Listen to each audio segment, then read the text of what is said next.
Good morning, Hillview. Welcome back to the 6th episode of Hillview Television. Before we jump into that show that we all know and love, pledge. Ready? Pledge. I pledge allegiance to the flag of the United States of America and to the republic for which it stands, one nation, under God, indivisible, with liberty and justice for all. Please be seated.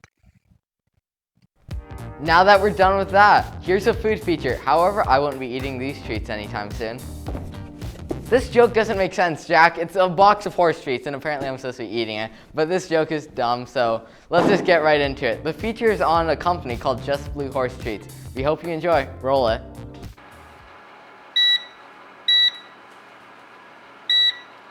Alex Glotzbach and Natalie Curtis are two 8th graders with a unique passion. I'm Alex Glotzbach. And I'm Natalie Curtis. And we founded JustBlue. So JustBlue Horse Treats is a company I started a couple months ago for selling horse and dog treats. Originally it was just horse treats, but then my dog ate one off the floor on accident and I realized, I guess I could sell them to dogs too.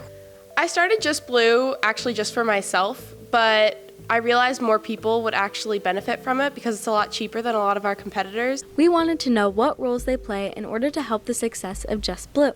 I run the Instagram, and I'm the head of the marketing of the company, and so I take pictures and post them online. And I do everything else. We asked them what their process of making these adorable treats is. Okay, so first we make the dough, which is really simple. It's just 3 ingredients. They use flour, cinnamon, and molasses. Then they mix it into a dough and knead it out.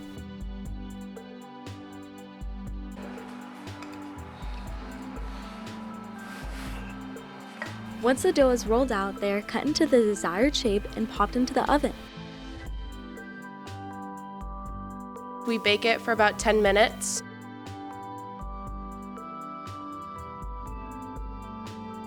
Once it comes out of the oven, it has to cool. So I make the frosting at that time. They also use just their ingredients for the frosting: powdered sugar, meringue powder,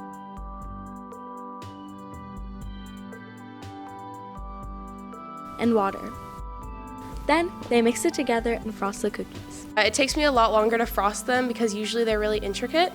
And then it usually takes me, an hour or two. We usually spend 3 hours frosting those treats. It's a long time. So overall, the whole process takes me 5 hours. JustBlue may sound like an ordinary name, but it has a meaningful story behind it. So JustBlue Horse Treats, a lot of people think JustBlue, first place ribbons in riding are blue. So a lot of people think it's a blue ribbon, but it's not. So my old horse, his name is Toby, but horses have barn names and show names, and his show name was JustBlue, which I thought was really cute, and all my friends encouraged me to use that. But whenever I make the treats, I always think about him, and I love him.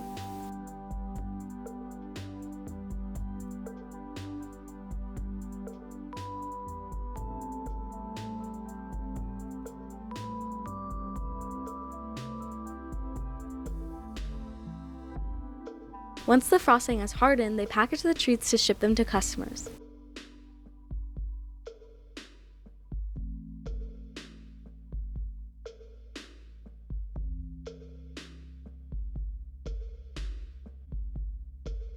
Signing off for HVTV, I'm Rebecca Blau with Carter St. Clair.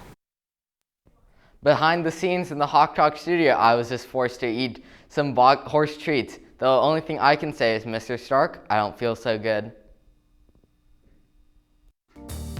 How would you like to create some art, Or create some food, even better? 3D art is a class where you could do both.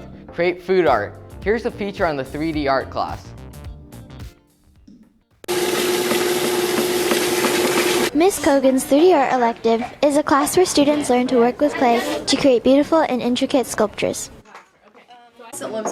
Although it may seem simple to some, creating a sculpture requires many different steps. So sometimes the students will start with a sketch to plan out their sculpture, and then they'll move on to the the final and maybe rolling out the clay, or there might be a pattern that they have to follow and they would cut out slabs of clay and then they would put clay together. In order to attach it, you have to scratch it, and then also we paint a little vinegar water solution on the seams so that it sticks really well like glue. Then they might add some details to the clay or hollow it out because it can only be a certain thickness.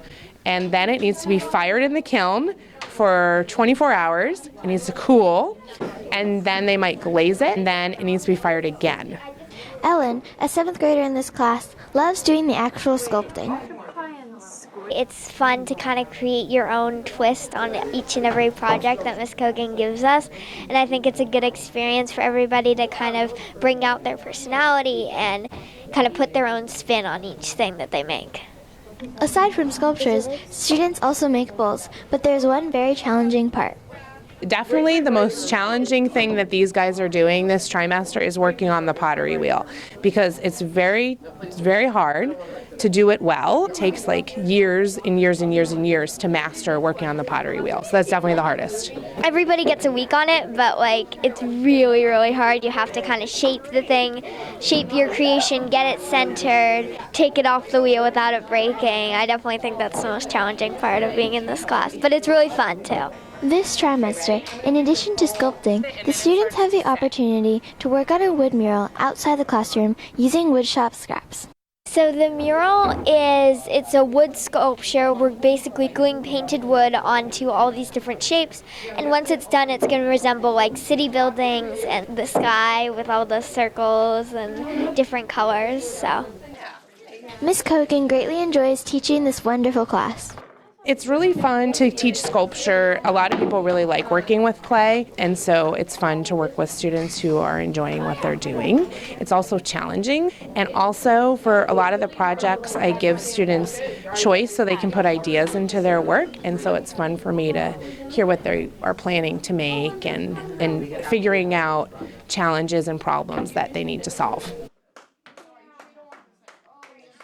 Overall, 3D art is a super fun class where students use their creativity to sculpt amazing things out of clay.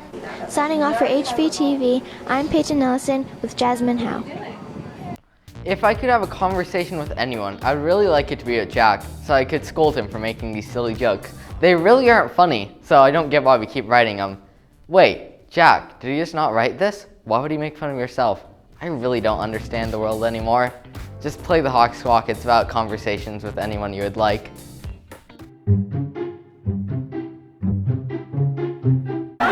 If I could call anybody and have a conversation, it would probably be a group of my friends.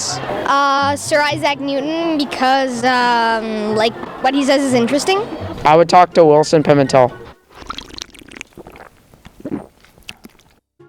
I would talk to Squidward. If I could talk to anyone dead or alive, I'd probably talk to Simba's dad and just apologize for Scar's actions. Obviously, Rami Barbari. Anyone but Robbie Otaki.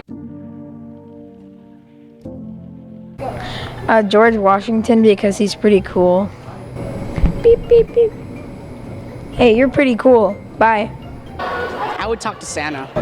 Obviously, Kobe Bryant, because he's the best basketball player of all time. Kobe! I would like to speak to the 4th Hokage. Michael Jackson?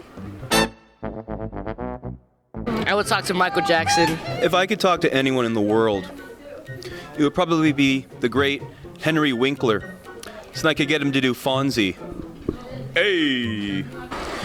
Mr. Lira! If I could talk to anyone and why, I think I'd like to talk to John Wooden, because I love all the things he says about coaching and leadership, and I would be interested in hearing what he had to say in person.